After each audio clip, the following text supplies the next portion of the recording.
nous ne reprendrons pas le cours normal de nos vies, comme trop souvent par le passé dans des crises semblables, sans que rien n'ait été vraiment compris et sans que rien n'ait changé.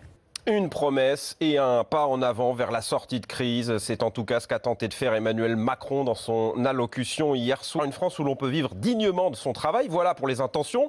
Sur le fond, plusieurs mesures concrètes en faveur du pouvoir d'achat. Pour les décrypter, Victor Joannin, la principale mesure et sans doute la moins attendue, c'est la hausse du SMIC. Alors ce n'est pas le SMIC, mais c'est surtout la prime d'activité qui va augmenter. Au départ, une hausse de 100 € était prévue sur l'ensemble du quinquennat. C'était une promesse de campagne, mais Emmanuel Macron a donc décidé d'accélérer le calendrier pour revaloriser le pouvoir d'achat des 2,6 millions de travailleurs modestes qui touchent cette prime. Tout ça sans augmenter le coût du travail. La prime d'activité augmentera donc massivement en début d'année. De combien? Difficile à dire, entre 60 et 80 €. Et pour arriver aux 100 € annoncés, certaines sources ministérielles évoquent une baisse des cotisations salariales. D'autres prennent en compte la hausse légale du SMIC au 1er janvier. Donc on ne peut pas dire que le SMIC augmentera de 100 €, mais plutôt que les revenus d'un salarié au SMIC touchant la prime d'activité augmenteront de 100 € net. Et pour le détail, on attend avec impatience les précisions d'Édouard Philippe tout à l'heure devant les députés. Autre revendication des Gilets jaunes, l'annulation de la hausse de la CSG. Emmanuel Macron l'a annoncé, mais ça ne concernera pas tous les retraités, Victor. Non, seulement ceux qui touchent moins de 2000 € par mois. Cette annulation de la CSG représente un gain de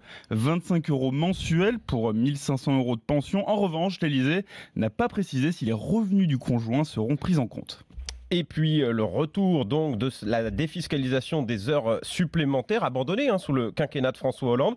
Tout ça a évidemment un coût, Victor. Est-ce qu'on sait combien et surtout qui va payer? Alors combien? Entre 8 et 10 milliards d'euros l'année prochaine. Qui va payer? Le président n'a pas dit où il trouverait cet argent, mais il a écarté tout retour de l'impôt sur la fortune. Sans économie ou recettes supplémentaires, le déficit va se creuser. Les 3% seront largement dépassés. Contrairement à l'engagement pris vis-à-vis de Bruxelles, l'équation s'annonce donc très très compliqué. Emmanuel Macron veut aussi encourager les patrons qui le peuvent à verser une prime de fin d'année à leurs salariés, prime facultative donc non imposable et exemptée de charges afin d'inciter les employeurs à en accorder.